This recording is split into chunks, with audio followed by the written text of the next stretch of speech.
Assalamualaikum warahmatullahi wabarakatuh. Halo, perkenalkan nama saya Dr. Novi Fitriani. Kali ini saya akan memperkenalkan unit hemodialisa di Rumah Sakit Islam Pati.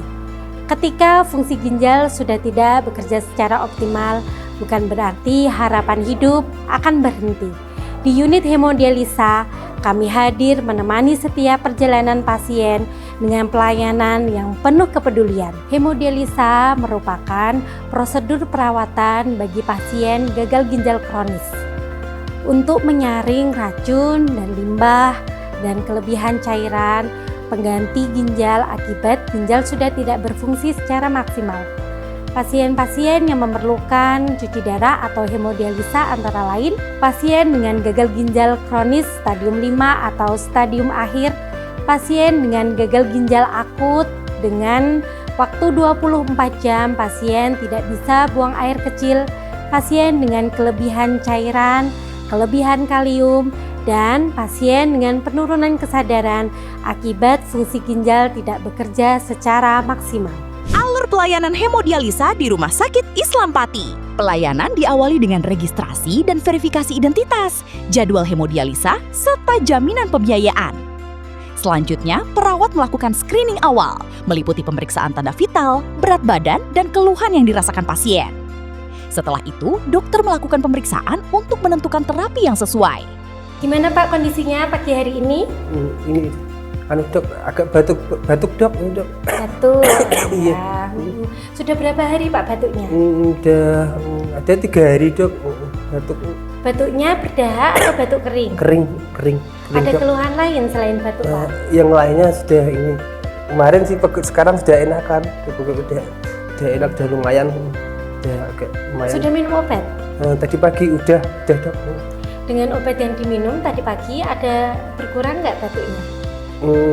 Iya, berkurang. Iya. Baik Pak, saya periksa dulu ya Pak ya. Iya. Perawat kemudian menyiapkan mesin hemodialisa, dialiser, serta memasang akses vaskular sesuai prosedur. Pasien menjalani proses hemodialisa selama kurang lebih 5 hingga 6 jam. Selama terapi berlangsung, kondisi pasien dipantau secara berkala untuk memastikan keamanan dan kenyamanan.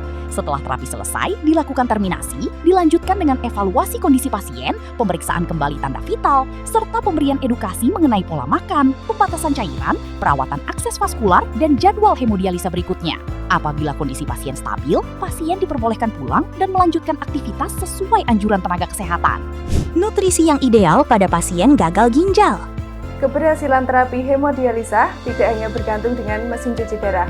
Pola makan dan nutrisi yang tepat memiliki peran yang sangat besar dalam menjaga kondisi tubuh pasien gagal ginjal.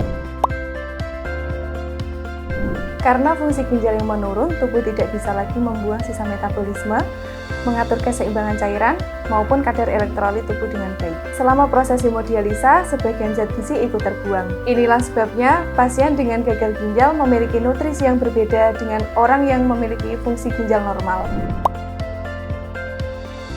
Ada beberapa tujuan dalam pengaturan diet pasien hemodialisa. Di antaranya adalah untuk memenuhi kebutuhan protein yang hilang selama dialisa, untuk mencegah terjadinya penumpukan sisa zat metabolisme, mempertahankan status gizi, serta meningkatkan kualitas hidup pasien. Natrium dibatasi kurang dari 1.500 mg per hari, protein sekitar 1,2 gram per kilogram berat badan per hari, dengan minimal 50% berasal dari protein hewani. Kalium dibatasi sekitar 2-3 gram per hari sesuai kondisi pasien. Cairan harus dikontrol sesuai dengan anjuran dokter dan ahli gizi untuk mencegah terjadinya edema dan sesak napas pada pasien gagal ginjal. Makanan yang dianjurkan pada pasien hemodialisa adalah karbohidrat, yaitu nasi, jagung, dan tepung-tepungan. Protein meliputi ikan segar, ayam tanpa kulit, daging tanpa lemak, dan telur. Untuk tahu tempe, porsi perlu diperhatikan sesuai dengan anjuran dokter dan ahli gizi. Lemak sehat seperti minyak jagung dan minyak kedelai, sayur dan buah dipilih dengan kadar kalium yang rendah. Makanan tinggi kalium seperti pisang, bayam, daun singkong, dan air kelapa. Kurangi pula makanan tinggi garam seperti makanan instan, makanan kaleng, makanan asin, dan berpenyedap rasa yang berlebihan. Makan sedikit tapi sering, konsumsi seringan yang tinggi energi, serta variasikan menu. Bila mual, hindari makanan berlemak dan berbumbu tajam, jangan langsung berbaring setelah makan. Jika mengalami kelebihan cairan, batasi minum sesuai anjuran dokter dan kurangi makanan tinggi garam. Rumah Sakit Islam Pati memberikan pelayanan hemodialisa yang aman, profesional, dan penuh kepedulian untuk kualitas hidup yang lebih baik.